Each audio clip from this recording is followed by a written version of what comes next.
Hello, and welcome to the My Amazon Guy Friday Live Q&A. My name is Noah Wickham. I'm brand director here at My Amazon Guy, and I am here to answer every single question you can possibly throw at me about Amazon, agency life, everything in between. And, if you have any others, feel free to throw those out there as well. We have a bunch of questions start off today from some of our gifters and also from some of our members of the channel. So we will start with those, then we'll get to everything post that. We're only going to have a little bit of a short pod today. It's going to be about an hour. I have a hard stop here at 1 p.m., but that is all right. We're going to get right into it now, starting with Tim. Tim, first off, thank you for the gift there, Tim. And then secondarily, we have, I suspect I have competitors leaving 1-star reviews with no comments.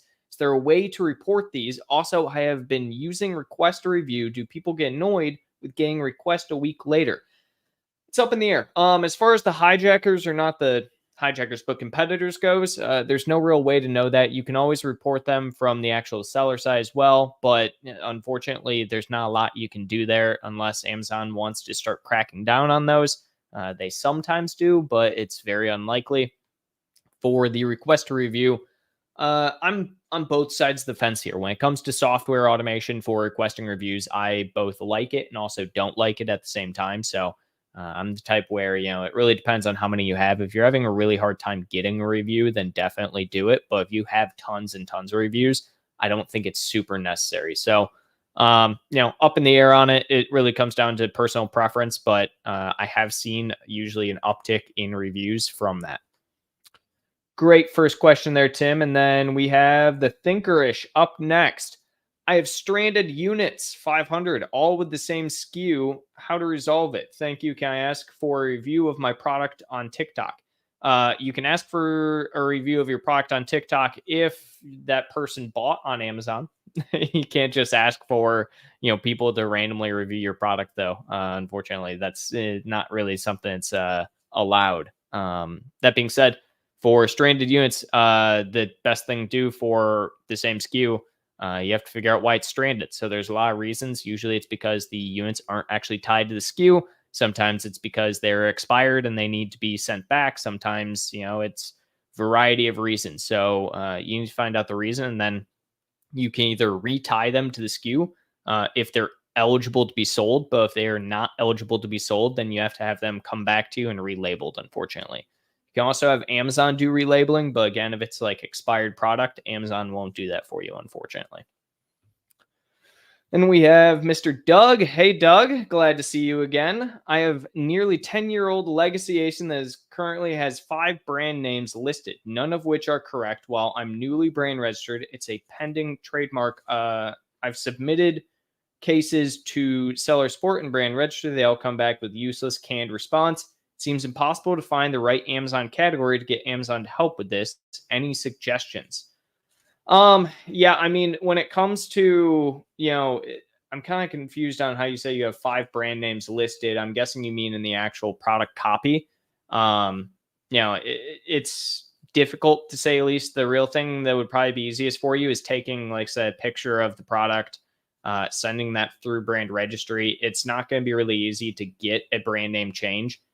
It seems like it's useless, but I mean, I have worked with ASINs before where it has taken 100 cases before we finally got it. But on that 100th case, it was lickety split done, brand registry change, brand name change, everything done.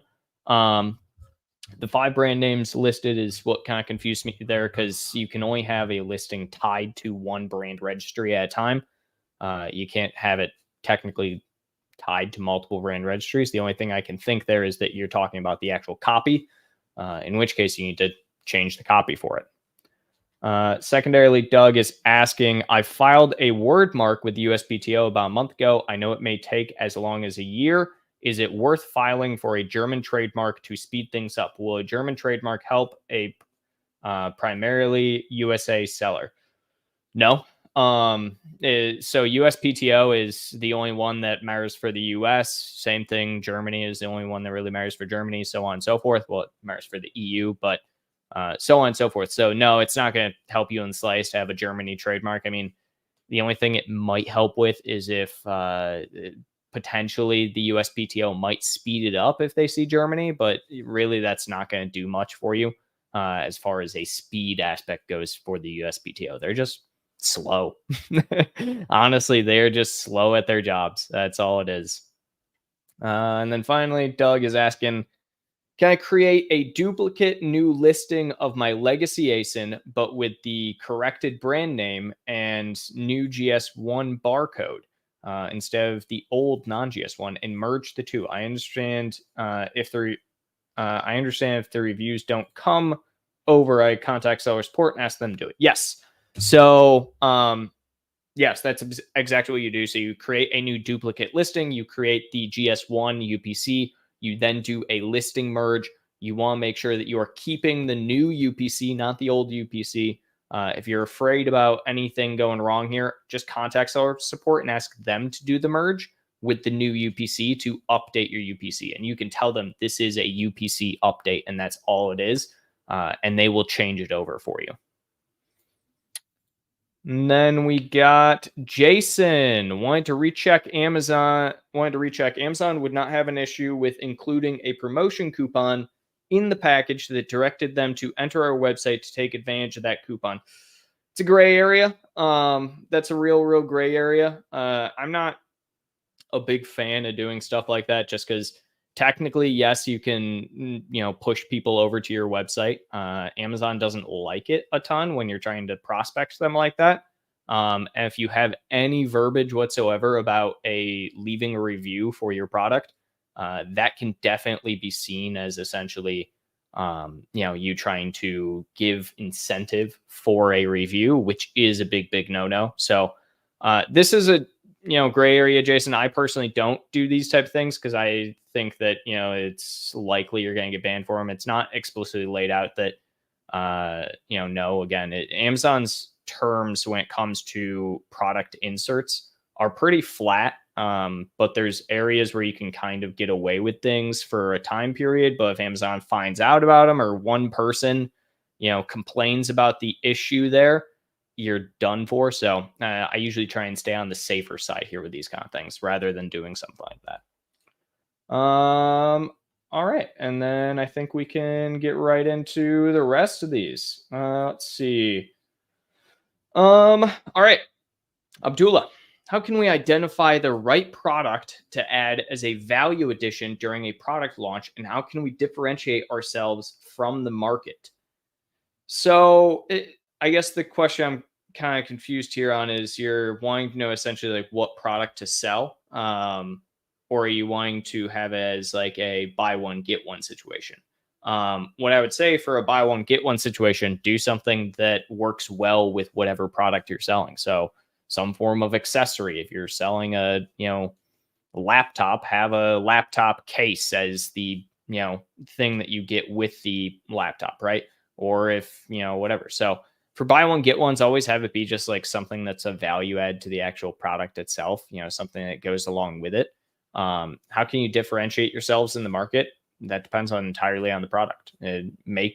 Find whatever your competitors are doing, add some value to it in some way, shape, or form. If someone is selling a laptop, what is the thing that makes your laptop better? Is there some form of color people are missing out on? Is there, so on and so forth. So, or a laptop case is probably a better example. Can you add extra padding in certain areas? Can you make it, more luxurious in some way, shape, or form? That's entirely product based, Abdullah. Fatime, what's the process behind lab service requests for the COA and dietary supplements? What if I already have a COA? Can I somehow submit it without having to test another sample? So if you have a prior COA that was already submitted for a product, yes, but with Amazon's new policies, you have to go to their actual manage section for the COAs. So Amazon has on their back end the manage certifications. And then you have to go there and check to see if you need to get a COA through Amazon service. If it says it, and it will list out all of your products in that section as to which ones need it and which ones don't. It also has a section to upload all of your certificates as well, but Amazon is starting to not accept those anymore just because, again, they have their own third party that they now work with directly who will upload on your behalf. So the actual process behind it is essentially Third party, you request the lab service because Amazon asks you for a COA of some kind. You go and you request the lab service through a third party. That third party then will upload the certification on your behalf, or the COA on your behalf, for Amazon. So that's how it is. And if you have prior certification, it slowly is being phased out as being relevant, unfortunately. Let's see here. Search. How do you keep track of the used target keywords and ASINs so that you do not unintentionally repeat them in an identical campaign? I mean, why would you have an identical campaign? I guess you answered your own question, right? So if you have an identical campaign, how are you going about that if it's identical? You have to use the exact same ASINs and keywords. I think what you're asking is, how do you make sure that in two different exact campaigns you're not doing the same keywords? And the answer to you there is, you just got to keep track of them. I don't really know how to answer your question there, Serge, honestly. You kind of have to check every single campaign. Usually it comes down to how you word the campaign. So you should have a good idea of what is in every single one of your campaigns. You should have an idea of, how your campaigns are laid out, what they're targeting, et cetera. Just because you have one campaign for an ASIN also doesn't mean you shouldn't have another campaign for that ASIN as well. And you can target the same keyword from a phrase, broad, exact standpoint as well. So the reality is, keep track of them via, your search term report, look at your bulk files, things like that. You'll be able to see what you're targeting, what you're not targeting. But there's not like a, secret method unless you were to add everything into, like the title, for instance. And then Serge also asks, well, if you do not know how relevant a certain keyword is for your product, should you add it right away to all three match type campaigns, or should you start only with one specific match type? Start with one specific match type. I don't understand how you wouldn't know how relevant a certain keyword is for your product. That's kind of use helium. I wouldn't add anything that I don't know isn't relevant. I mean, unless you're doing like some gold panning, I suppose. But like, if you're actually targeting something from an advertising perspective, go to Helium, check your product, check to see your competitor's product even, look for the keyword specifically, check a backlink for the keyword and see what is relevant, right? Like, I mean, you can also just go to Amazon, search for the keyword.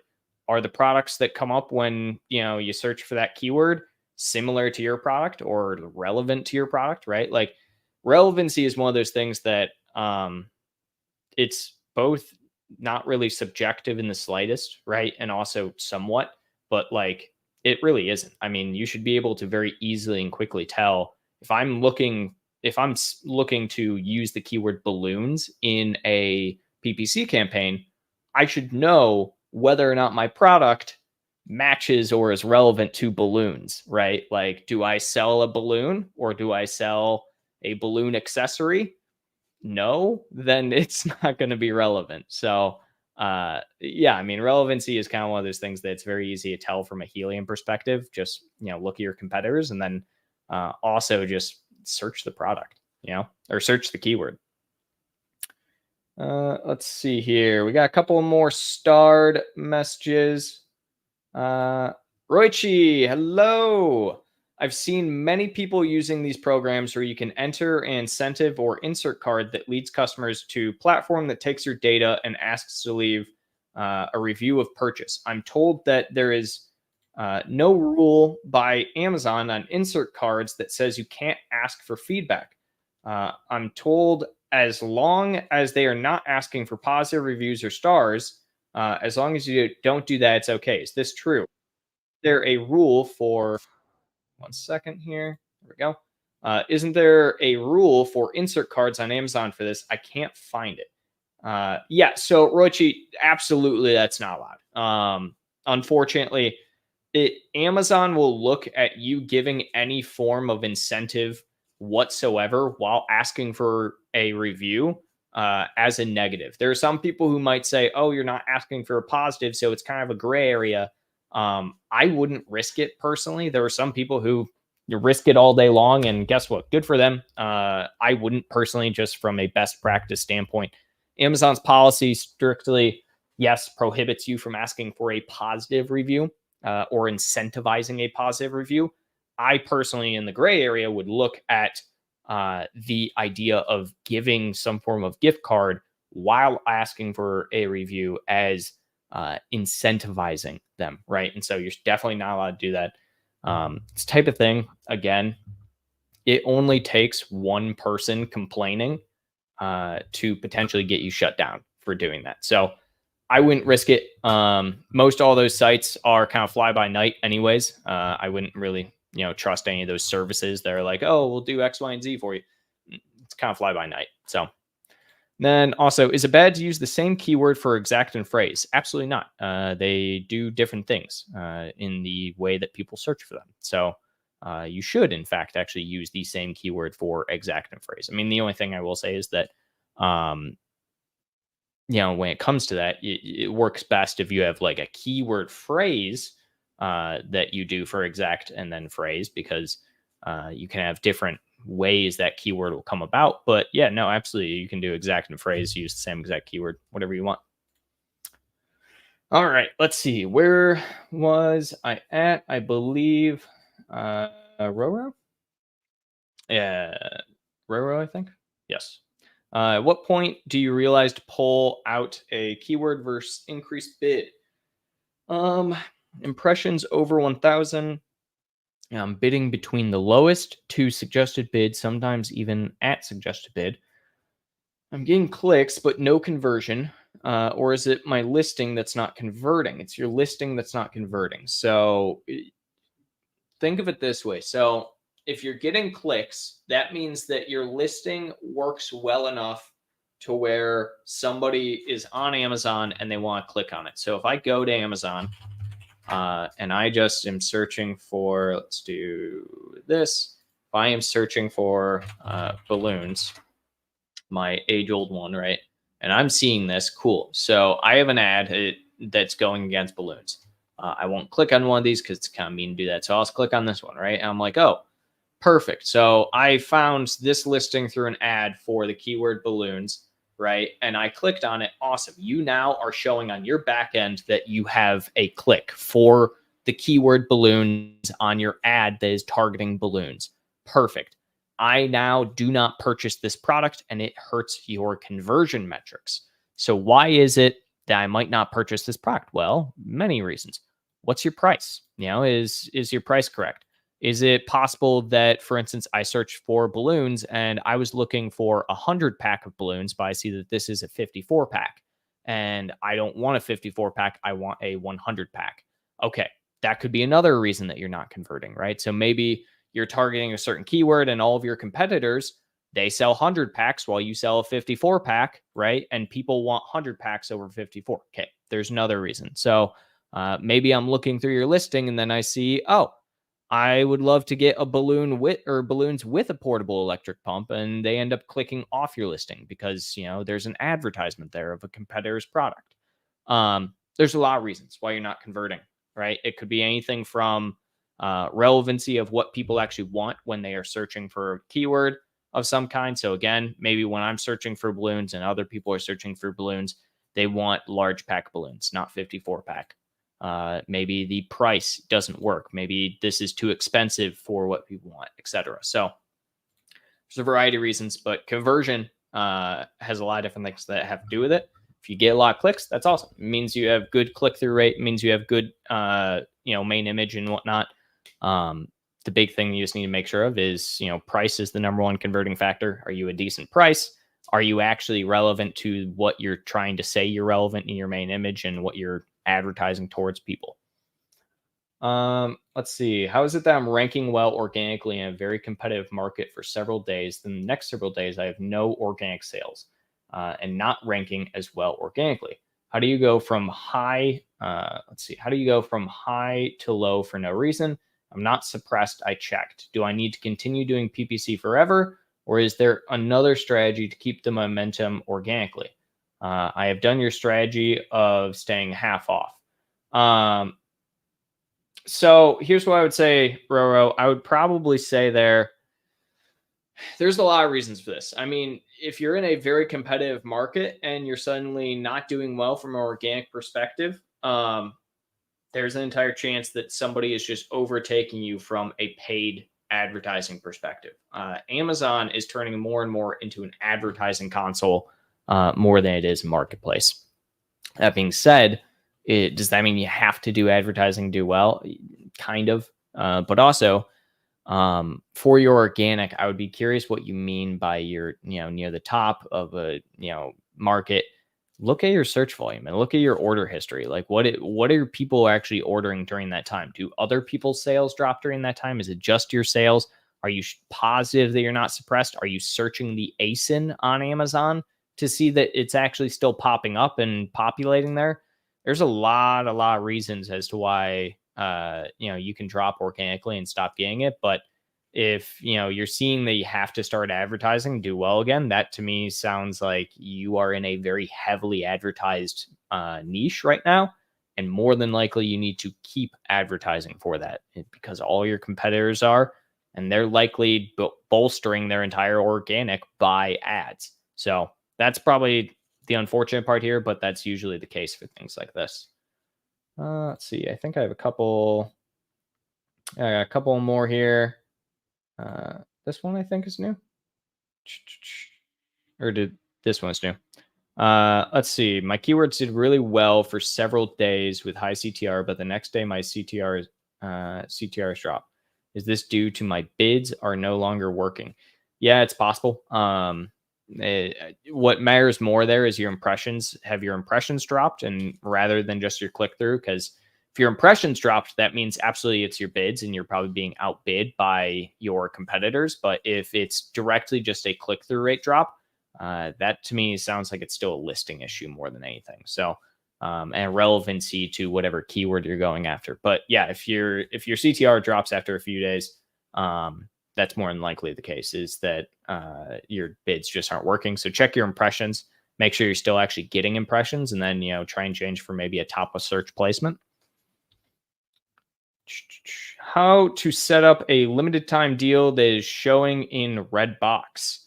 So the red box is literally just like a deal under Amazon's deal section. So if you're looking to set that up, all you would have to do is go over to advertising, just set up a deal. You can only do it on specific ASINs that Amazon wants. So you can see all the different ASINs here and can do the whole create deal thing. A bunch of different ones. You can do like Black Friday, Cyber Monday eligible events. There's this one that you can just do anytime. So this is how you do it. Costs money, just depending on when you're going to be doing it. So it's $150 deal fee. And that's, not specifically for the entire week. That's for specific section during this week. So that's how you do it. Something not right about the sound. Lots of noise. Maybe it's just me. Is anyone else getting that as well? I got some people on the back end. Let me know from a back end perspective if there's issues as well. Anybody else hearing a lot of different sound, or is it just Rosina? Let's see.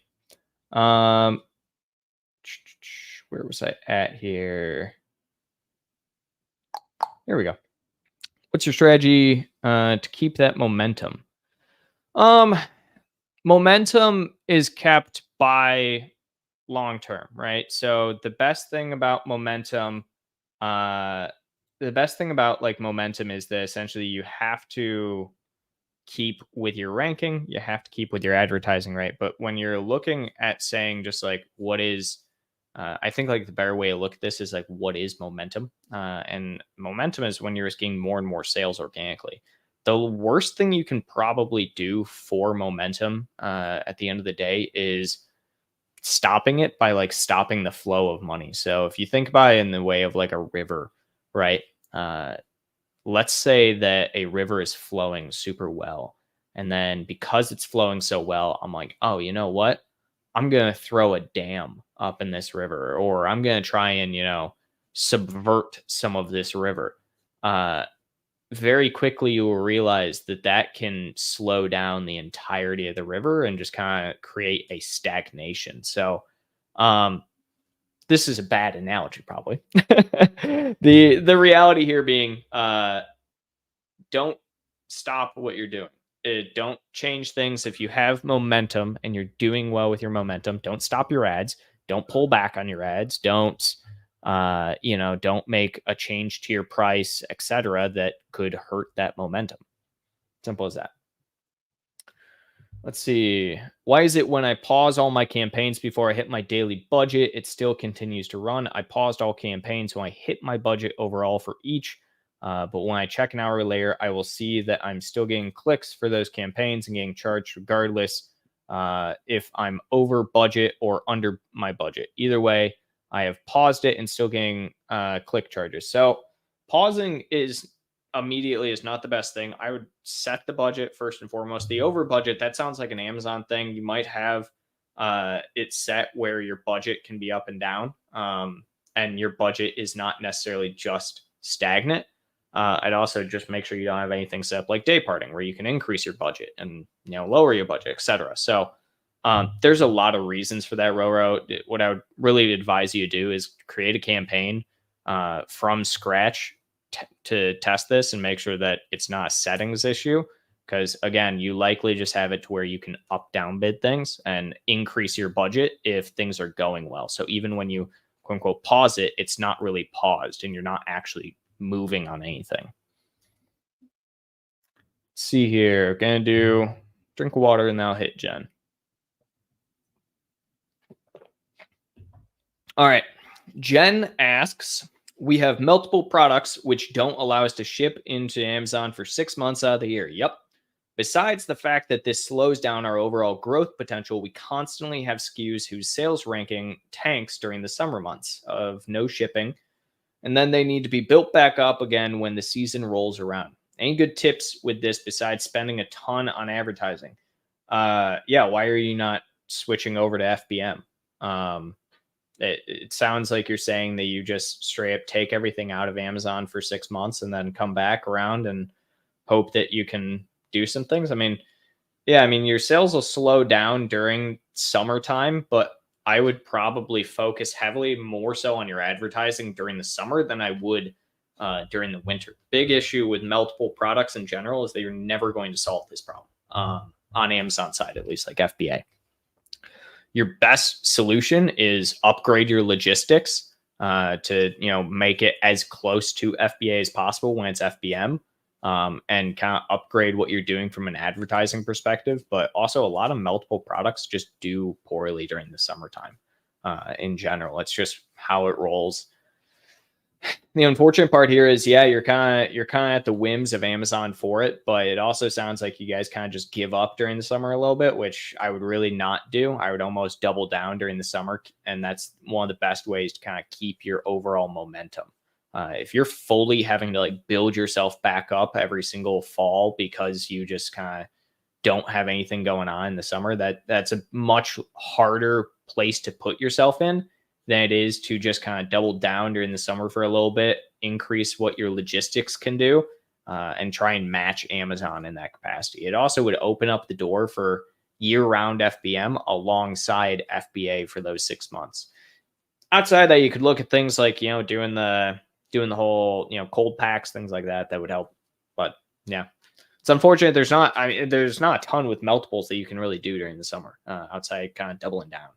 But giving up entirely is definitely not the best way to go about it. Bazad, is there any similar alternative as keyword sales in Cerebro and Helium 10 USA? This option is not available in Helium 10 Alien. I mean, yeah, just there's a million different tools in Helium for tracking keywords. I'm not sure about Italy specifically, but I mean, let's go through the keyword tracker. Okay, so there's keyword tracker. That'll help you. That'll get some things. Frankenstein. That'll do some keyword processing on specific ASINs. Yeah, there's Cerebro. If you don't have access to that, that's okay. You have Magnet as well. I'm just looking at their different ones. There's a lot of different ways to look at keywords and look at ASINs and look at, Market Tracker. It's competitor analysis that you can then take that competitor analysis, throw this specific ASINs into keyword tracker, and boom, now you got yourself your own homemade Cerebro, So there's a lot of different ways you can go about it without necessarily having to use Cerebro. So yes. Let's see. Is there any way? Oh, I think I already answered this one. Let's see. Oh, wait, no, did I? No, I didn't. Is there a way of knowing how much my bid was for each keyword from a certain day? Only see what I currently have it set for when I look at it instead of what it was set for that day. Yeah, you can go to your history. So if you just go into your campaign manager, I'll just open this up and show you real quick, Roro. But yeah, if you just go to your campaign manager, let's just use this one right here. Share this tab. You can just go to your history for the campaign. Well, we don't have any campaign level changes, but go to your ad group. Go to your ad group history and you can see like any changes. So if you had a bid on a certain day, you can see the date and time that you changed it and then what you did there. Easiest way to go about it. Shah, how to grab client as PPC service provider. Make a lot of content online like this and talk about PPC when people ask you PPC questions, and then they will come to you and say, hey, you sounded really smart when you were talking about PPC, like you know what you're doing. Can you do my PPC? And you say, yes, I can do your PPC. That's the reality is it's that. Make content, talk about what you do as a service, and eventually people ask questions, answer their questions, give them some value for free, and some people along the way will ask you to do it for them, and in which case you can. Let's see, RJ, we wanted to launch a test unit for a private label product. When launching a product, there is a honeymoon period. What if I have stock for a month after the honeymoon period? How to rank faster? Oh, yeah. It's unfortunate, RJ. I will say this. It's both a blessing and a curse to run on a stock directly after launching a product. It's a blessing because you know that product is going to do well and you know you're going to do well with that product. It's a curse because you run on a stock and that's the number one sin on Amazon. So what I would just say is essentially whatever strategy you had during the honeymoon period, keep rolling with it so hard once you have inventory back in. You obviously now have some actual desire here, right, from people that want to do or want this product. So you already have that desire factor. Get into stock again as fast as you can. And then from there, same exact strategy you were doing during the honeymoon period, just rock and roll as fast as you can. Rebecca, hi. Hey. David Fulmer. Okay. Can you talk about brand gating and how to go about getting it? You can't. That is the answer there. You cannot. Amazon does not gate brands anymore. It does not matter. I have worked with a company as of, as recently as, this month that does $10-15 million a year on Amazon, and Amazon will not gate it. Even does not matter how many hijackers they have. Amazon will not gate it. They will push you towards transparency program more than anything at this point in time, but they do not gate brands anymore. I think there's only been like one or two instances in the last 2 years of them gating a brand, and it was like a top 100 brand. Past that, you just can't. You can't get your brand gated. You got to go through transparency. That's kind of the answer there. Back up, Terry. Back it up, Terry. What report would I run to see all fees Amazon has charged me for the last year? Oof. That's a great question, actually. I think what you probably could do, I'm trying to think here, you could theoretically do a payments report and see what they've taken out of it. I'm wondering if there's a business report.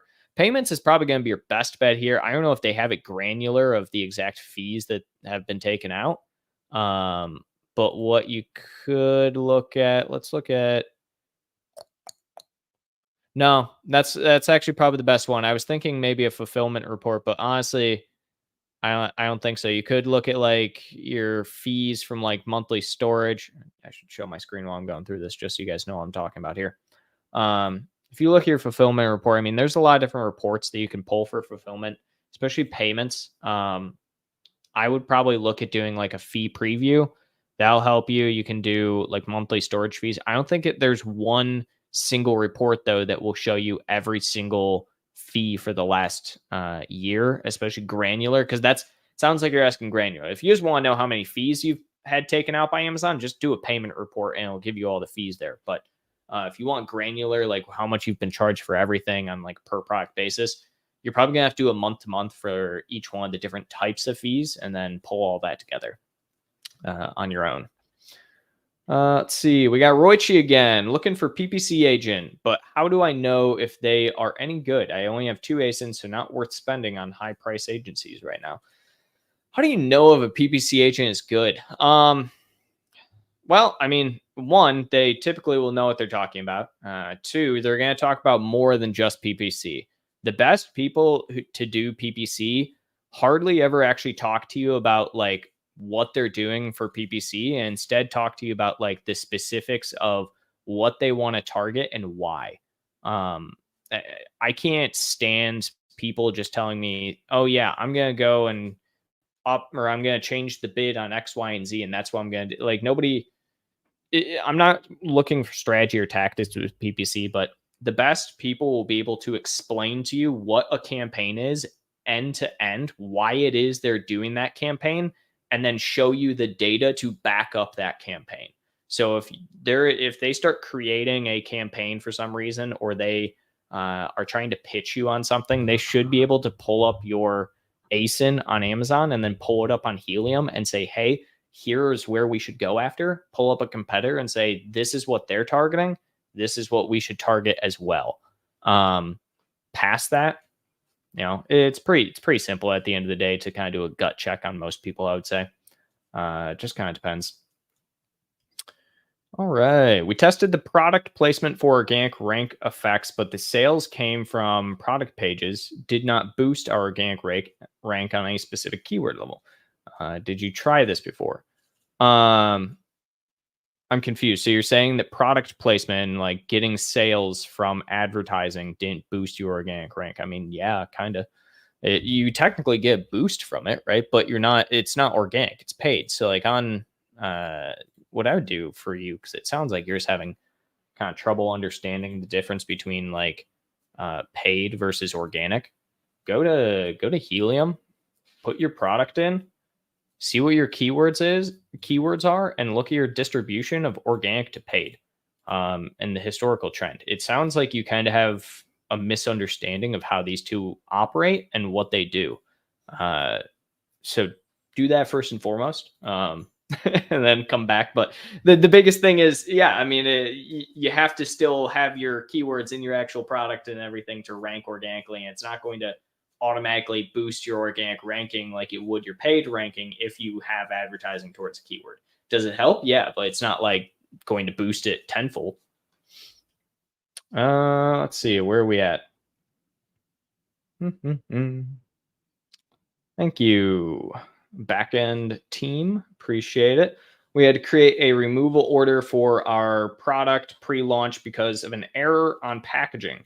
When we send in the new product, should we create a new SKU under the same ASIN to not mix the product? Ooh, I want to say yes here. The issue you're probably going to face here is that you're going to create a new SKU with same ASIN. You're probably going to run into the fact that Amazon's going to at some point in time want to try and merge those if it's the exact same product. That can, create a problem. But if it's just like a pre-launch error on the packaging, I wouldn't worry too much about it. I mean, honestly, I'd get rid of the old listing and just create the new one. It's not that big of a deal. The product will will mix if it's like the same ASIN. SKU is your own identifier. You'd have to change both the ASIN and the UPC if your goal here is to not have them like mix product at Amazon. You'd also have to like have a different identifier for Amazon. So if you have like Amazon labels, you'd have to make sure it's a different FN SKU. You'd have to make sure that it's a different UPC, etc. So yeah, if your goal here is to change, like because error on product packaging, the SKU under the same ASIN is not going to do anything. It needs to be completely like new UPC, new everything. I wouldn't worry too much though if it's just like an error that you fixed one time. RJ Pabs, we wanted to launch a test unit for a private label product. When launching a product, there is a honeymoon period. I already answered this one. Cool. Crypto. Oh, we got another from Roichi. Okay, I have 1,000 total keywords on Helium. I filled up with keywords on all alt text, backend images, description, title, even on listing images. So how do I increase keywords to 2,000 or more? Ooh, good question. You consistently rotate out into new keywords for your backend search terms, for your copy on your product. So once you know that you are organically ranking. So I'll bring up this Helium again. So once you know that you're like organically ranking for like dog toys alligator, right? You're number one here. You can try and change this out to something else. I wouldn't do it, for your top keywords, like, if you're ranked number one for a ton of keywords. But, this one, for instance, is ranked organically ranking for 7,000 keywords. That's insane, first off. Second off, the way that you go about doing that is that over time, you have to essentially add new keywords into your backend. You need to add new keywords into your copy, etc. So you should, on a monthly basis, we go through 4 different phases of SEO. We're constantly going through different phases of SEO to try and get new long tail keywords, to try and do search market trends, right? So your backend search terms, change those up all the time, once a month, twice, or once every 2 months, etc. Your point here is you want to start indexing for as much as possible ranking, and that just takes time to do. But yeah. Let's see, crypto, what's good target ROAS for a $50 item that has a $25 net profit? That's insane. I would say, your target ROAS, if you're trying to go for that, if you're selling a $50 product, this is more of a math equation than anything. This has nothing to do with actual e-commerce. And I feel bad because now I'm trying to do math in my head, and it's like reality. I would say you want 2 ROAS would be best here. That would be like minimum that you'd probably want to go for. I think, yeah, you'd probably want to go for a 2 ROAS. The higher the ROAS, the better. You could potentially go for higher than that, but I think 2 is your minimum threshold that you want to be hitting here, because of your 2. This is more of a math problem again than an Amazon problem, people. And no one ever said I was great at math on the fly. But yeah, I believe you want to be hitting at least a 2. If you're hitting a 50% profit margin, you essentially want to be hitting, a 2 on your actual advertising as well. I also don't do ROAS enough. We got another from Roichi. At what point do I rotate? When do I know it's time to replace keywords? What's it based on? And what if I lose ranking on previous keywords? You rotate, like I said, like once a month. It depends on each phase what you're trying to do. So like for backend search terms, the big thing you need to focus on is, are you indexing or are you ranking for your new keywords? You wait until you are indexed or ranked for them before you rotate them into something else. But overall, it really just depends. Timing, again, it's probably once a month. It really depends on sales volume.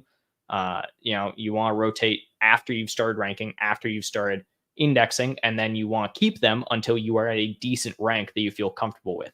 Back-end search terms, you can rotate a lot more frequently than I would like a title, for instance, or anything in like your bullet points.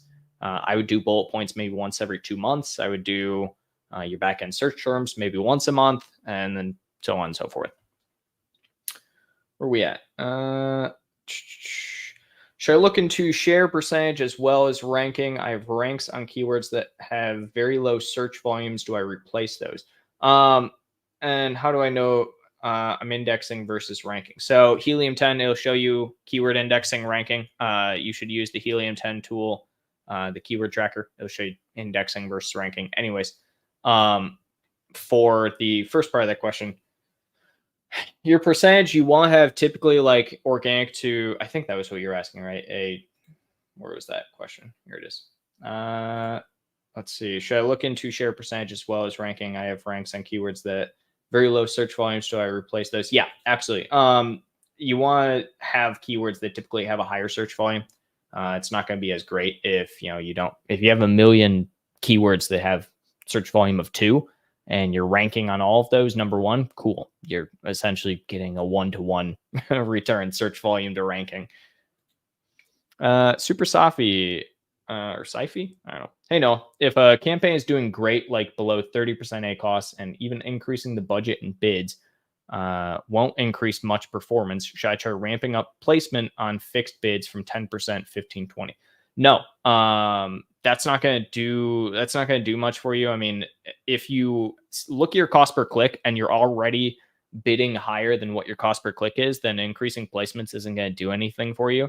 What I would look at doing is probably changing where you're actually bidding. So add some long tail in there, add some different types of bid strategies in there, or not bid strategies, keyword strategies. Because yeah, if you are bidding higher than what the cost per click you're having to pay is, it means you're topped out. You're not going to get anything else out of it from trying to bid more. You could theoretically change the placement. So if you're doing like product pages and that's like 90% of all of your cost per click and everything, you could add placements at that point for like top of search, and that would probably change your cost per click. It would probably cost more, etc. But yeah, I mean, mostly you should look at trying to expand. If you have a great ACOS, cool, get some long tail in there, get some different types of campaigns that are probably going to cost you more, different keywords that are more expensive.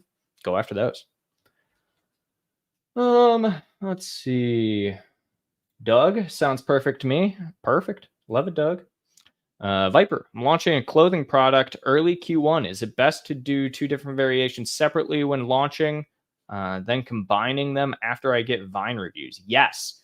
You cannot do Vine reviews on anything more than like one at a time. So absolutely, yes. Do them on separate and then combine them after the Vine reviews. Are you guys also facing this error while switching marketplaces? Error, the content could not be retrieved from the server. Please try again later. No, I never seen that. Is there a specific error code that goes along with that? Because I am in the process, actually, of creating a series we'll be uploading here to our YouTube channel where I am going over every single error code on Amazon and how to solve it. So if you have a specific error code, I could probably help you because I have been digging into a lot of Amazon error codes as of late. Marnie, can I launch a new product and then later on combined with existing listing as a style variation? Yeah, you can always add new child variations to, parentages and etc. That's not a problem at all. Back it up, Tear. What is the fastest way to look up all costs Amazon has charged me over the last year? Yeah, I think I already answered this one, Terry. I mean, again, there's not like a way you can look up like the total again through your payment reports. You can grab a yearly summary, but you can't look up like individual ones if that's what you're trying to look up. But yeah, go to your payment reports for that. Who am I at? ProHaul? Have you noticed Amazon? Oh, there we go. Have you noticed Amazon is super sensitive with variations? We can't add any other products that the hero, the customer, we can't add any other products that the hero, the customer, when they purchase the hero ASIN. What do you mean? Let me try and look up that ASIN here, ProHaul. I will say right now, I'm looking up an ASIN, guys. That is not an invite to turn this into an ASIN review here. I'm just going to be looking at the ASIN to answer the question. We'll do an ASIN review sometime soon, like next week or something. I remember this one. So you're saying to ProHaul, essentially you're having issues with the variations. You can't add any products that the hero, the customer, when they purchase the heroes. Okay. Yeah, well, I mean, the big thing, especially with a product like this ProHaul, is that essentially Amazon, when you're creating parentage variations, they want you to have products like as closely resembling each other as possible. If you run into the issue where you can't add a variation for some reason, Amazon usually is going to be restricting that because of what you're trying to add to it. So if you have like different categories that are like completely separate from each other, that might be a very large reason as to why. All right. Do we have, there we go. We got Rosina. Amazon is not allowing packaging box in main image. There is text on box when I show seller support. Tons of sellers with text on boxes in main image. They say system picking my text as watermark on image. You have too white of a box. And your text isn't visible enough.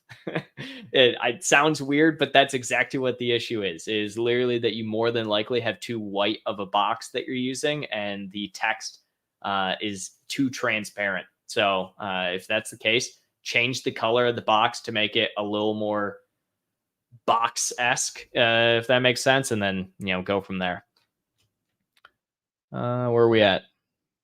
Pro Hall. Top seller advertises as Brazilian keratin hair treatment everywhere in the listings, but it's made in Peru. No COO on the listings. Is this against Amazon TOS?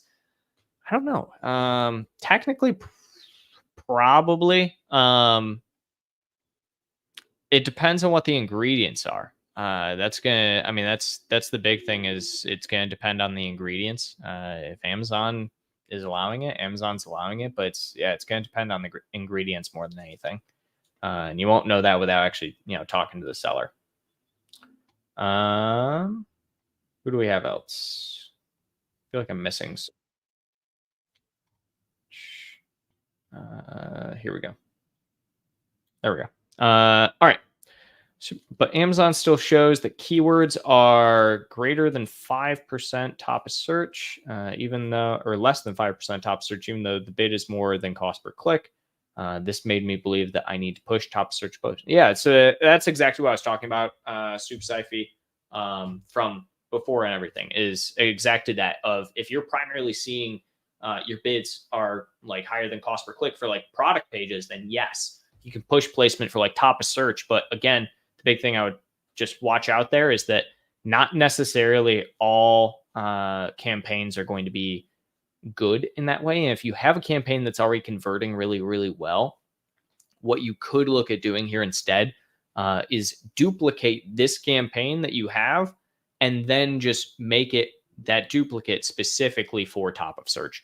That way, you're not going to end up hurting your sales or anything that's happening on the already winning campaign that you have, while simultaneously creating a new one that is meant for that specific section. So you no longer are going to be splitting your bid between product page and top of search. You'll have two different campaigns that will be going towards both of them the same amount at the same time. So that's probably what I would do instead of just fully going after top of search if you have a campaign that's winning like the one you say it does, or the one you say it is.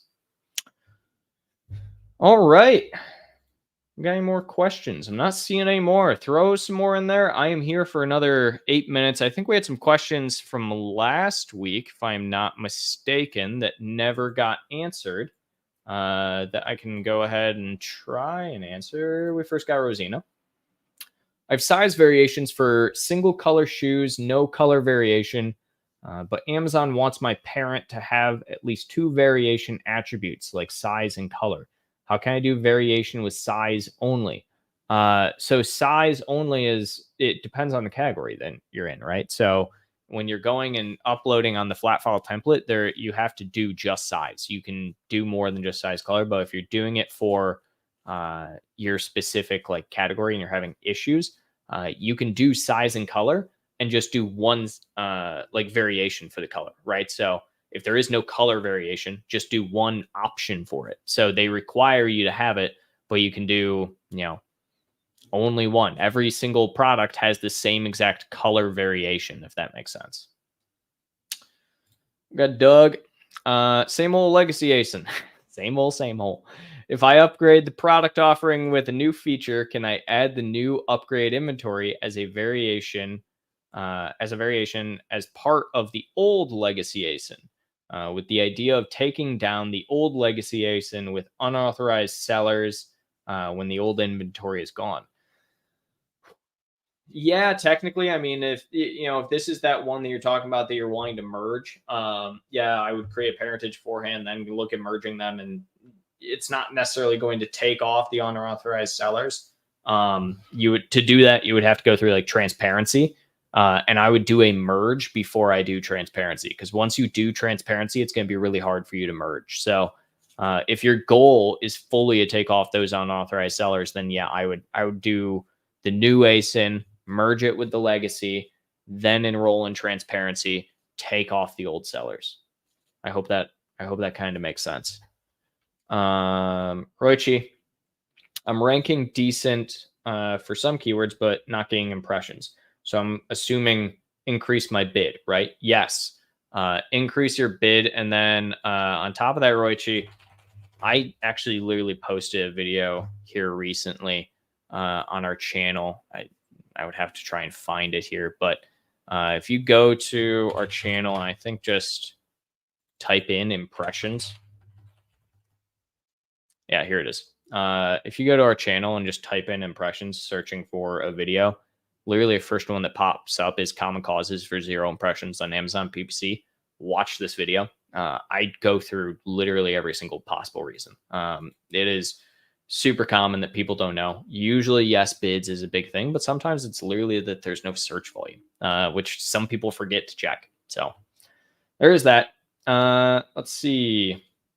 How can I make sure of complying with all regulations for kids products and avoid to make a mistake on my first import from China? Any advice?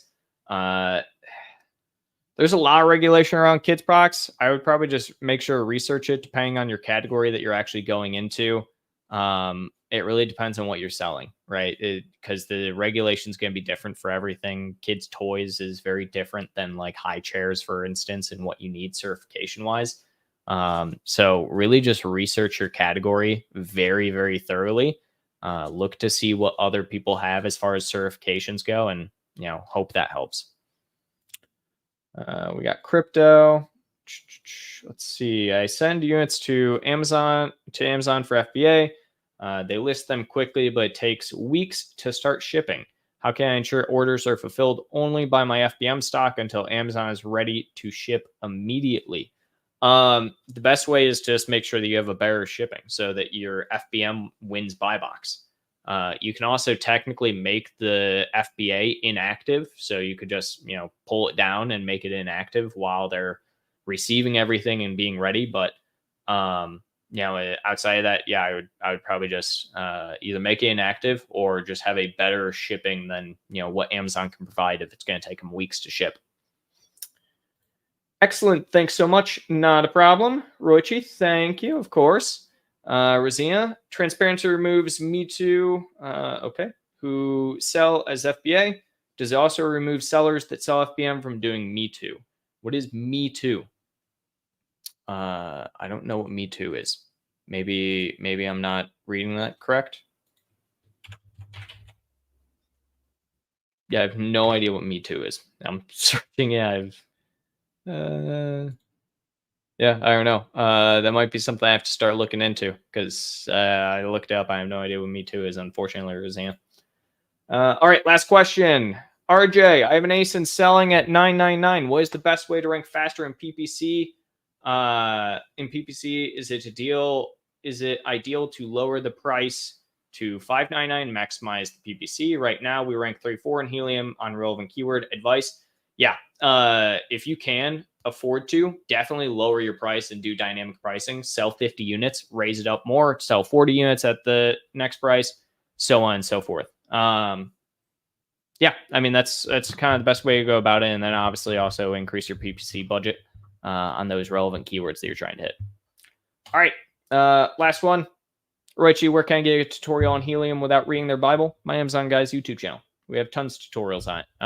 They also, Helium 10's YouTube is also really, really nice. Now, I think we also might have a course as well that you can check out. But all right, I am going to call it there today, guys. I have a hard stop here that I have to get going for some stuff. So without further ado, we are My Amazon Guy. We are a full service Amazon marketing agency. We do everything A to Z. If you have any questions, comments, concerns, feel free to throw them our way. We have a million services. If you want to check it out for anything on Amazon, you can even think about, we even do trademark services, so check that out. If you want a job, we're always hiring. We train people from literally zero knowledge to, knowing everything they possibly can. So hop in here as well. And then if you want a one-on-one coaching session with someone like myself, come here. I'm more than happy to. So hope everyone has a fantastic weekend and week. Happy Labor Day to those who are in the U.S. And we will be back next week at 12 Eastern for a not short session. So get all your questions prepped for then. See you, everybody.